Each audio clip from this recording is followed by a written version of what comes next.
শুক্রবারের বিশেষ আমল সমূহ জানতে চাই।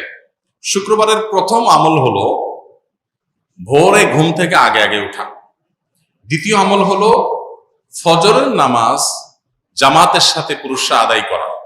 কারণ নবী করিম সাল্লাল্লাহু আলাইহি সাল্লামের একটি হাদিস আছে, তিনি বলেছেন আফদালুস সালাওয়াত সালাতুল ফজর মাআল জামাআতি ইয়াউমাল জুমআহ। সবচেয়ে উত্তম নামাজ হলো, যত নামাজ আছে এর মধ্যে সবচেয়ে উত্তম নামাজ হলো জুমার দিনে ফজরের নামাজ পুরুষরা জামাতের সাথে আদায় করা। এটা হলো যত নামাজ আছে এর মধ্যে সবচেয়ে শ্রেষ্ঠ মর্যাদার নামাজ। এর জন্য জুমার দিনের দ্বিতীয় আমল হলো ফজরের নামাজ জুমার দিন আপনার মহল্লার মসজিদে জামাতের সাথে পুরুষরা আদায় করা, মা বোনরা বাসায় আগে আগে আদায় করা।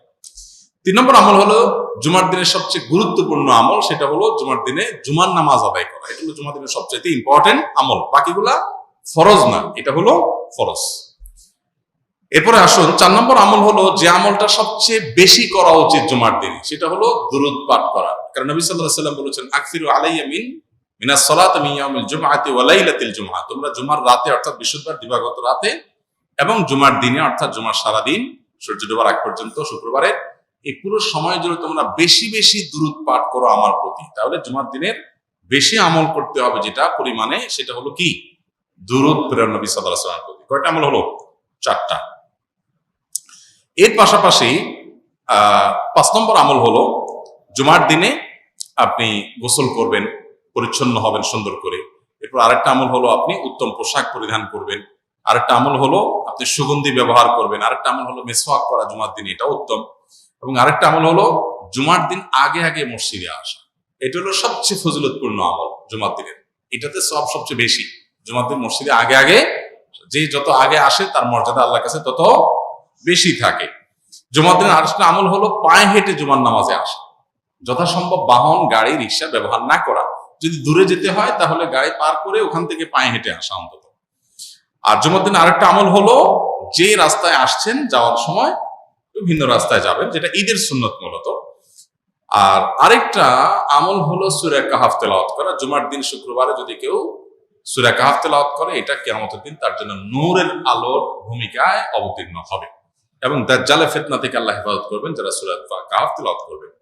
জুমার দিন আরেকটা আমল হলো সূর্য ডুবার আগে দোয়া করা। যে কোনো একটা সময় দোয়া কবুল হয়, তো বেশিরভাগ গবেষকদের মত হলো সেই সময়টা হলো আসরের পর থেকে নিয়ে সূর্য ডুবার আগ পর্যন্ত। এই টাইমটাতে দোয়াতে মাশগুল থাকা দরকার।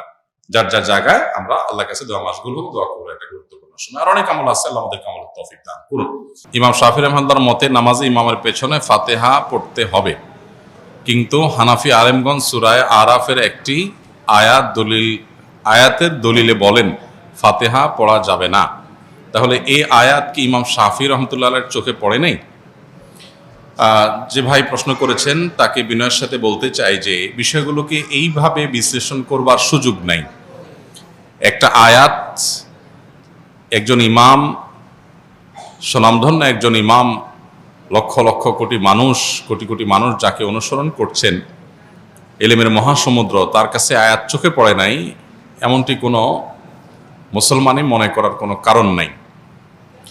তাহলে বিষয়টা কি যে আয়াত দিয়ে একটি মাযহাবের ওলামারা দলিল দিচ্ছেন, আরেক মাযহাবের ওলামা ইকরাম সেটাকে দলিল গ্রহণ করছেন না, কারণ কি? এর উত্তর হলো যে বিষয়টা ব্যাখ্যা সংক্রান্ত বিষয়।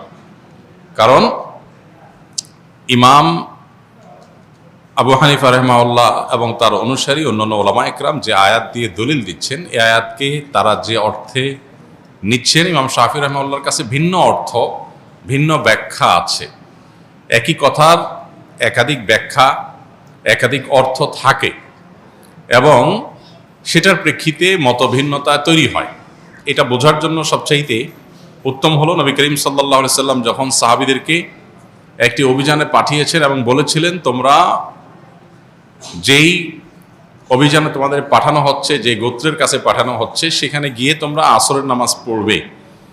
নবী সাল্লাল্লাহু আলাইহি সাল্লামের এই নির্দেশ সবাই শুনেছেন এবং সবাই সেটাকে মানার জন্য প্রস্তুত ছিলেন। প্রতিমধ্যে যখন আসরের নামাজের ওয়াক্ত যায় অবস্থা হয়ে যাচ্ছে, তখন কিছু সাহাবী নামাজ পড়ে ফেললেন।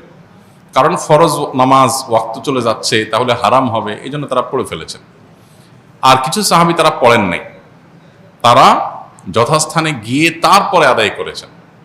এখন প্রশ্ন হলো এই সাহাবীদের কারোর কাছে কি নবীর নির্দেশ যায় নাই? ব্যাপারটা এরকম না, উভয়ের কাছে নবীর নির্দেশ গেছে, কিন্তু তারা দুই দল দুইটা আমল করেছেন। কেন? কারণ হলো একই নির্দেশকে বোঝার ক্ষেত্রে দুইটা দল ভিন্ন ভিন্ন বুঝ তাদের আছে। লাহু ফাহমুন অতিয়াহু রাজুলুন মুসলিম, যে কোনো মুসলিম তাকে আল্লাহ তাআলা যে বিবেক, তাকে আল্লাহ যে বুদ্ধি সেন্স দিয়েছেন, সেটা দিয়ে তিনি বুঝেছেন। এখন যে সমস্ত সাহাবীরা আসর পড়েছেন তাদের যুক্তি ছিল যে নবী সাল্লাল্লাহু আলাইহি ওয়াসাল্লাম আমাদেরকে তাড়াতাড়ি যেতে বলেছেন যাতে আসর সেখানে গিয়ে পড়া যায়। এর মানে এইটা না যে ওয়াক্ত শেষ হয়ে গেলেও আমরা নামাজ পড়ব না। তো এই জন্য নবীজির নির্দেশের মানে হলো তাড়াতাড়ি যাওয়া, যেন আসর সেখানে যে পড়া যায়। ওয়াক্ত চলে গেলে আমাদেরকে নামাজটা আগে পড়তেই হবে, সেজন্য তারা নামাজ পড়ে ফেলেছেন।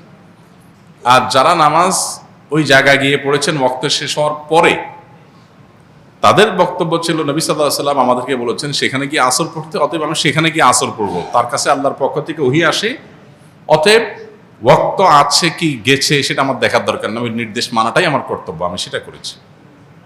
দুইটাই আপন জায়গায় সঠিক। নবী সাল্লাল্লাহু আলাইহি ওয়াসাল্লাম এই সংবাদ শোনার পর দুই মতের উপর আমল করা কাউকেই তিনি ভৎসনা করেননি, তার মানে উভয়টাকে তিনি অ্যাকসেপ্ট করেছেন। তো কোরআন এবং হাদিসের ক্ষেত্রে মুজতাহিদ ইমামগণ যখন কোনো ইস্তিহাদ গবেষণা করে কোনো আয়াত থেকে কোনো হাদিস থেকে কোনো মাসআলা উদ্ঘাটন করেন বিভিন্ন মূলনীতির আলোকে, তো সেটা একই আয়াত থেকে একাধিক ব্যাখ্যা, একাধিক অর্থ, একাধিক বিশ্লেষণ, একাধিক মর্ম, এটার ভিত্তিতে একাধিক মত সৃষ্টি হতে পারে। এক্ষেত্রে আমরা জিনিসগুলোকে এত সহজে কনক্লুশনে নিয়ে আসা, এত সহজে যোগ বিয়োগ করে ফেলাটা, এটা হলো আমাদের জ্ঞানের স্বল্পতার কারণে, কিংবা আমরা পুরো বিষয়টাকে ভালো করে না বোঝার কারণে। অতএব এই সমস্ত বিষয়কে কেন্দ্র করে সম্মানিত ইমামদের সম্পর্কে আমাদের কোনো অশ্রদ্ধা যেন না হয়, সেটা কোনো ইমামের প্রতিই না।